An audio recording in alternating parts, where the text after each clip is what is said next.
Welcome to our 1960s atomic kitchen.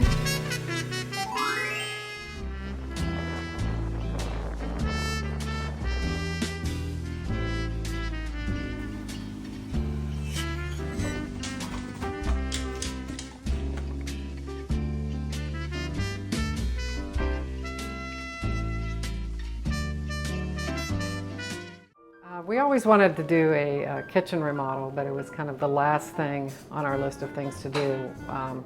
When we bought the house, it needed a whole lot of work on the outsides, and then we made some period upgrades to other rooms of the house, built some other cabinetry. Crown jewel of the house is, of course, the kitchen, so that was the last thing that we pursued and spent a lot of time thinking about our vision for the kitchen.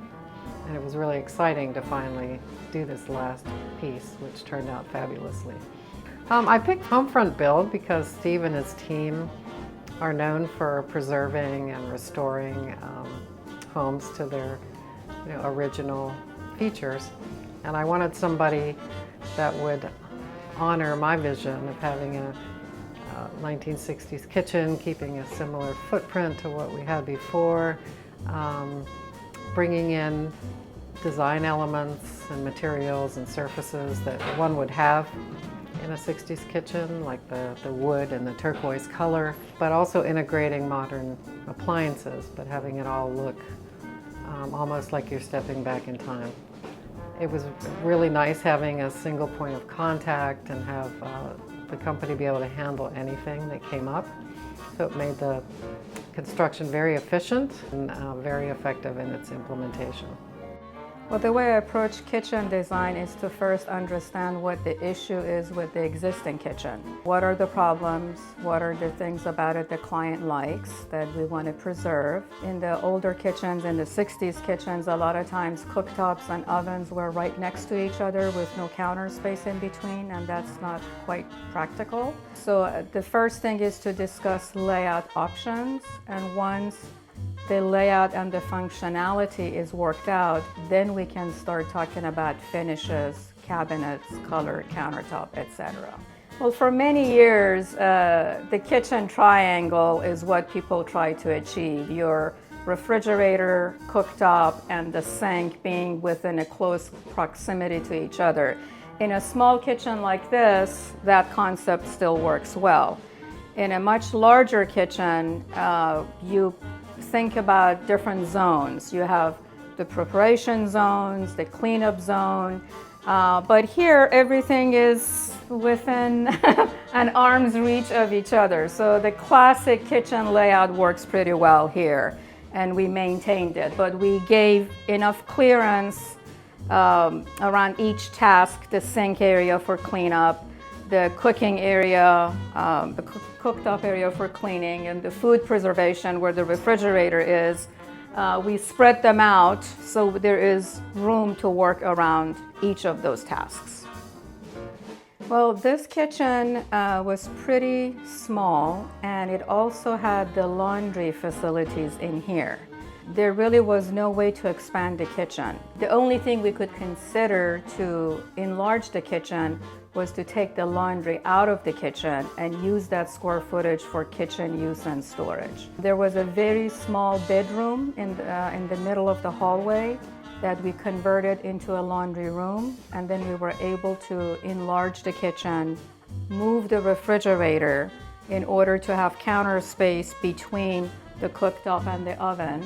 Action of moving the refrigerator where the laundry was, we were able to give a lot more counter space to this kitchen. I didn't know how much I would love this kitchen. I love the kitchen, but I didn't realize that like every day I would appreciate it so much. Not only in its functionality between the sink and the stove and the space, the cabinetry, and just the beauty of it. It's just great seeing this every day and using it.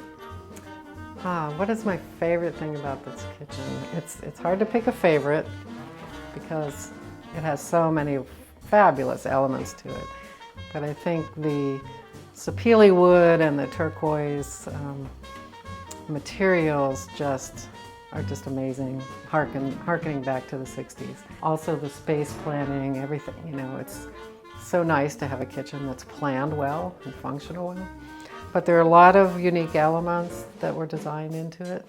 One of my favorites happens to be the dog food drawer. We have 2 big dogs, so rather than have a big can of dog food out in the middle of the floor, we built this cabinet that you can pull out right here. It has a giant dog food container, and then it tucks away. And then we have the dog food bowls right there. It really makes the kitchen clean. Regarding appliances, the client was interested in an oven that did not have an electronic control panel, and she really wanted an analog clock. So this Viking is one of the few brands that offered that. And also we wanted a 27-inch oven. Most ovens now are 30 inches. So the combination of the look of it and the size of it made us go towards Viking. And right below it, we have the microwave drawer. So all the cooking is in one place, readily available. You don't have to bend down to get to it. For the cooktop, we also went with a Viking cooktop that offers you 6 different size burners. And again, we wanted to have a retro feel, so we stayed with a gas cooktop instead of the newer induction cooktops. For the refrigerator, we also were looking for a smaller refrigerator. This is a 30-inch Thermador that works for us, and the freezer drawers down below. The dishwasher is also paneled by Miele, and it's a very nice dishwasher. All right, where the overall color scheme for this kitchen came from the rest of the house. The blue and the orangey wood was already used in the family room and in the dining room, so it made sense to continue with the same color scheme. The design of the cabinetry itself with this frame that has a beveled edge and these wood cabinet pulls came from the sideboard that's in the dining room. So we took inspiration from that vintage piece to create this kitchen. For the countertop, we chose stone glass. It's a glass slab material from Italy. It's very practical. All you need to do is use Windex to clean it. For the backsplash, we chose a tile that is actually almost identical to the color of the tile that was here before. It was not intentional, but after looking at many blues, once we put it next to the old tile, it ended up to be exactly the same. Mission Tile West and South Pasadena created these deco tiles. We wanted these atomic starbursts in our backsplash, but no one had it for us to purchase with a relief. You could see some printed images, but we did not want that. So we gave the images to Mission Tile West, and they were able to create it for us. We have 4 different designs. We have single, double, and triple, and the double we have it in 2 different designs, here and here, which we have put sporadically throughout the backsplash. And that really gives a nod to mod. So for kitchen sinks, there's always a debate to go with stainless or white. And of course, that always depends on the overall look. They're both practical, but this client wanted to have a built-in drain board, so that kind of determined the stainless steel option. And this particular sink from Julian also has a built-in sponge tray. And all the plumbing fixtures are from California Faucets, a local California brand. Great quality, also in a stainless steel finish to pick up on the stainless steel appliances that are in this kitchen. And this is one of clients' favorite features, the dog food container right here next to the dog bowls.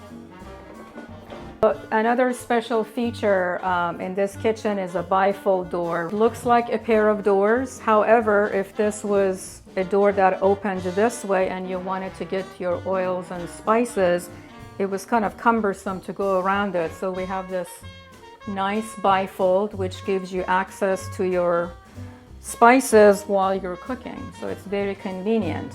The one on this side is a regular swinging door, but that one, although it looks the same, it has a different function. A trash can that you can, if your hands are dirty, you can use your knees to open. Right above it, which is a perfect place to put a knife block. All the dividers for flatware and utensils by the cooktop. We opted for sliding doors for where the dishes are. Sliding doors were common in kitchens in the 60s, and it also works really well in earthquake land where we live, so your dishes won't fall out and break. So where we have our dishes, we've used the sliding doors. We have one of these premier corner cabinets for this corner. Saran wrap, sandwich bags are stored in these small drawers. The refrigerator and the adjacent pantry are also paneled with sapele wood. All the cabinetry was made by a local cabinet maker, Spanish Galleon, with this beautiful work. They do their own finishing. Another special feature in this kitchen is that these cabinet pulls are not rated for appliances, but we wanted to keep the same look for refrigerator handles. So we had an in-house finished carpenter at Homefront Build make these for us in much thicker wood, but it looks very similar to the cabinet pulls we purchased. We have a pantry cabinet with pull-out shelves above and below, which gives you good access to the back of the cabinetry. Well, when my friends come over, I think the first thing I do is bring them to the kitchen unless they've already seen it. And even if they've already seen it, they usually want to see it again because it's so fabulous. I have toured hundreds and hundreds of mid-century modern homes in Los Angeles and Palm Springs, and I've never seen any kitchen like this. A good friend of mine has a father that's a famous architect from the 60s. He was so thrilled in seeing all the detail that went into this kitchen, and commented on how great of a job that Goli and Design Front Build did on this project.